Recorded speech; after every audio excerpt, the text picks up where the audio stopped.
The power of no. You've heard of the power of yes, right? I want to go for the power of no. No is a big word in our language. Can I borrow your car?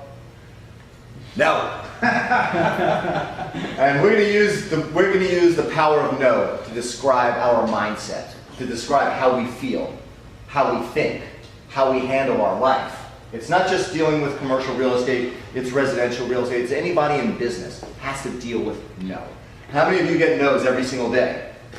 Right? We're in the relationship business. We're also in the no business. So I'm going to just give you some examples of one of my days. Today, which is now yesterday because I wrote this last night. Yesterday I was turned down, it's a form of a no, for a coaching position by a company with whom I respect. And that's true. I did not fit their system, their corporate system. I was an outlier. Sort of, round hole, square peg, didn't quite fit. Rejection. Crap, what do I do? Real estate investor, one of my investors, told me that he's not interested in the property that we've been seriously and tirelessly negotiating on. And this has been going for a long time. And the last minute he said, nah, not interested. I say, what? Okay, all right. Next. Russia. My friend informed me that he no longer requires my services and is moving to another direction. My friend is a seller. We've been trying to work on some properties for a long time. Nah, not interested in your help. I'm going to go in another direction, which basically means I'm finding somebody else. You're SOL. This morning, I made 25 cold calls. I was told no by each and every one of them. Some of them even said to me, please, just stop calling me right quick. My scheduled meeting with a real estate attorney, an attorney who I trust, he was postponed because she's interviewing with other companies instead of me. How do you think my day's going so far? Right? We've got turned down for a coaching position, not interested in a property we've been negotiating on. A friend tells me he's no longer interested, that he's going to go, quote unquote, in another direction. My 25 cold calls, no go. Scheduled meeting with the attorney, yeah, I'll call you soon. Don't call me, I'll call you. After 60 days of due diligence, my quote unquote done deal, which goes hard, meaning the money gets deposited, the second deposit goes in, and it becomes non-refundable, it basically means done deal, was canceled at the last minute because my investor tells me, if you want this deal to go down, you got to take a 50% haircut on your fee. How do you think the day's going so far? Motivated. How are you feeling at this point? Motivated. Right? If this was a bottle, I'd be like, all right, let's do this. All of these so far are true. Not one day, but these have all happened. A real estate broker circumvented me and went directly around me and contacted my seller. The warehouse that we have, nice. Seller happened to call me and he said, by the way, this broker's trying to go around you. How's the day going? Power of no. I'm getting rejection on all sides, all angles. And again, all this before lunch. So what does a no do to your psychological well-being? If you were hit with this onslaught of no's and rejection and we'll see and I'll get back to you, don't call me, how do you deal with this? See, people talk about, and mentors and coaches talk to you about, go out and do your 100 dials today, do your 20 cold calls, do your canvassing. But the one thing that they forget to mention is the psychological, what's going on up here and what's here.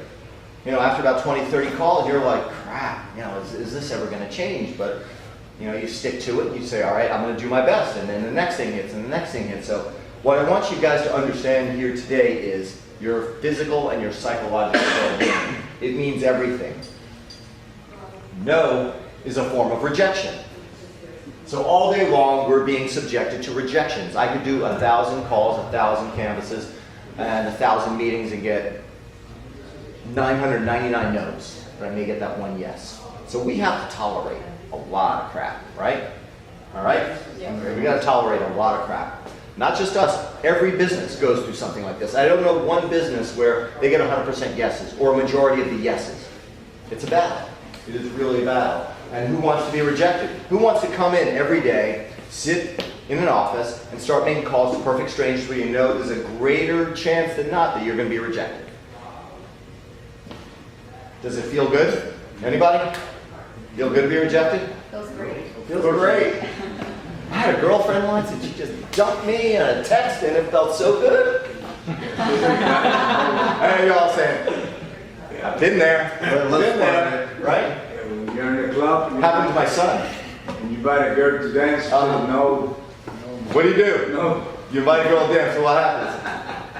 I'll do this to myself. Do you just put your head down and say, give me a double, or do you say, go on to the next day? All right. Who's that? Does being rejected make you feel happy and fulfilled? Yes. Love it. That's good. No, rejection sucks. It says it right there in red. Rejection sucks. So I guess misery loves company because, again, we are all, in all businesses and all people, we face rejection every single day. We are all in the business of no. No. And we've all heard the cliche of, just think, that by that coach of your choice, fill in the blank, just think, each no gets you closer to a yes. And you're like, oh, you know, come on, really? Each no gets you closer to a yes. No, not really. Depends what's going on up here. You just got slammed with about 1,000 no's and you're thinking, I'm almost there. I'm almost there. It's like that slot machine. You just keep pulling the handle and nothing happening. And each no hurts. It takes a little bit away. Each no is painful. Each no is not enjoyable. So why do you want to come in here and spend every day just taking the calls every day and going out and canvassing? Right? You sit there and you're like, man, is this ever going to go anywhere? So what are you going to do about it? What do you do about it? Somebody, if you're having a bad day with no's, I mean, it's not really earth-shattering stuff, just no's. What do you do about it? How do you handle it? You must be psychologically and physically prepared for the onset of no's and rejections. It's a given. You know it's going to happen. So here are my top 6 no busters. Sort of like Ghostbusters, but no busters. What I do is I start each day a combination of meditation and exercise. I get a good pump going. I don't care if it's a walk, if it's a bike ride, if it's a swim, if it's doing nothing but walking through your neighborhood park, playing with your kids. Get something where your mind is under control, where you can just positively feed yourself some good ideas, some good thoughts, and seeing how great your life really is. Number 2, I love blasting music, especially when I'm working out. When times get tough, I just blast away. I mean, I just get that thing and neighbors or people are just going nuts saying, can you please turn that thing down? When the real estate market meltdown happened last time, I was doing commercial real estate. Eminem's Lose Yourself Until I Collapse was on endless loops. It was on endless loops. It was 6 in the morning, I'm in the gym, and that thing is blaring, and people look at me like, not again. And you just get this pump, and you're just like, all right, I can do this, I can do this. And then when I leave the gym, I look in one of the trade publications, and I look to see if one person did a deal. Just one person. And every day, one person, at least one person did a deal. I'd say, if that person can do the deal, I can do the deal. If that person can do it, I can do it. There's no reason why you can't. And that's how I got through the meltdown. Meditation, exercise, blasting music, positive thoughts, and looking to see if somebody else is doing it, why the hell can't I? I do not listen, never, to detractors, negative yappers, dementors. Anybody a Harry Potter fan? Anybody ever see Harry Potter? Dementors sucks the life right out of you. Don't let them do it. Don't let them do it. And time wasters.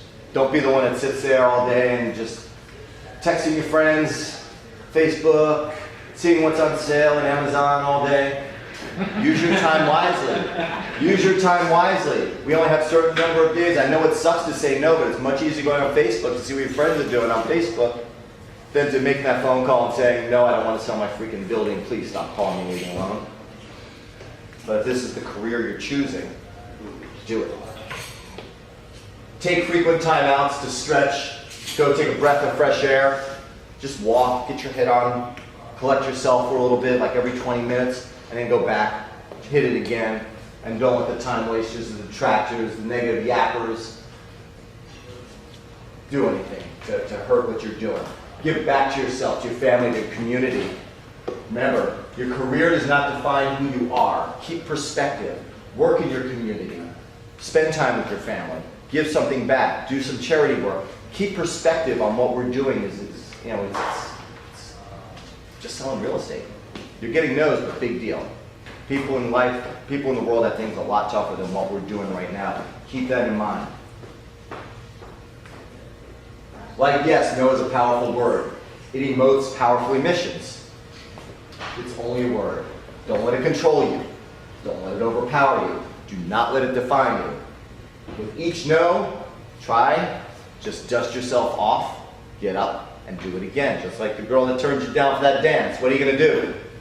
Go to the next one. Find the next one. Find the next one. Remember, you're a superstar. Just keep that in mind. So as you're going through your day, when somebody shuts you down, you just get right back up. Any questions on this? There you go. Good. Yeah, let's give it a Roman. Yeah. Anybody remember the toothbrush? Yeah. We're going to go back to phase one for a second, to day one, of all the things that we do. I equate prospecting and what we do and all those no's to a toothbrush. Somebody, why a toothbrush of all things? It's a habit. Thank you. It's a habit. Every day without thinking, you get up in the morning, you brush your teeth. Every night before you go to sleep, every time you lunch, sit down and brush your teeth and boom. 3 minutes, whatever time it is. You don't think about it, it's just something you do. That's the way I want you to spend doing your canvassing. Every day without thinking about it. Take the time. Make the time to do it. The 5 big mistakes in creating a new habit. We focus on the end result. I want that Maserati. I'm in commercial real estate. I see these people closing these zillion-dollar deals. They're making it 400, 500,000 at a time. That's what I want. That's what I want. If it doesn't happen, you're really disappointed. Stick with the basics. Create that habit. Make that call. Then make another call. Meet a person. See a building. We do too much. Today, it always happens. New Year's Day, right? I'm in the gym. And here comes the guy or the woman in their brand new clothes. They got their brand new notebook, new sneakers. Now's my time. Now I'm going to lose this 50-pound gut. Now I'm going to go run a marathon. By January 5th, they're already done. They're selling their clothes on eBay. Their membership is already expired. Don't try to take on too much. I know the enthusiasm. Little pieces at a time. Chip away at it. We don't do it often enough to make it a habit. We go the first 5 days, and then after 5th day, it's like, I did enough for today. I did enough for this week. Habit. Toothbrush. Brush your teeth every single day. Do what you need to do. We don't tie it into an existing habit. If you're doing your cold calls, do your canvassing. Do your marketing. Don't spend all day on Facebook and Amazon and all those sort of things and just standing around. We do it alone.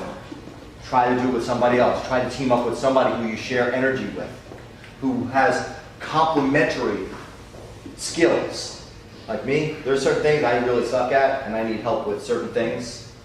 But there are certain things I feel I excel in. So it's best if I team up with somebody who has not the same skill set that I have. Somebody that's complementary, somebody who can help me that I can help. Once you create these habits, and you come in every day and say, from 9 to 11, I'm just blasting out calls. I'm turning off Twitter, I'm turning off Facebook, I'm turning off my email, I'm turning off everything. I'm cutting out the outside world, right? Like cold calling buddies. Cold calling buddies. Once we create the habit, we'll be able to maintain the habit, and it will become second nature to you. 5 keys to long-term success. Focus on your habit, not that big deal. Try to focus on that little habit every day. Make it small enough, you're guaranteed to win at all times. I don't care if it's make 2 cold calls a day, make 1 cold call a day. See 1 building a day. If you can go out and see 5 buildings a day, that would be great. Go out and see 2 buildings. Try to learn about those buildings and what they're all about, who the owners are. Make it frequent enough so it becomes a habit. Make it a habit that you can track. People are doing this with you. Share the time with the other person. Feed off each other. Creating the habit. 30 days to success. These are all the things you need to do. If you do nothing more than these, you'll be successful. If you create that habit from day 1 with the hours per week of canvassing, cold calls, research, network, meetings, just do those. And use this chart right here. You're golden. Mailings, we didn't get into mailings. Ariel, put on their mailings next week. So next week we'll also go over mailings. I do mailings, a big part of what we do here. And that is your roadmap, commercial success. Any questions on this part? Okay.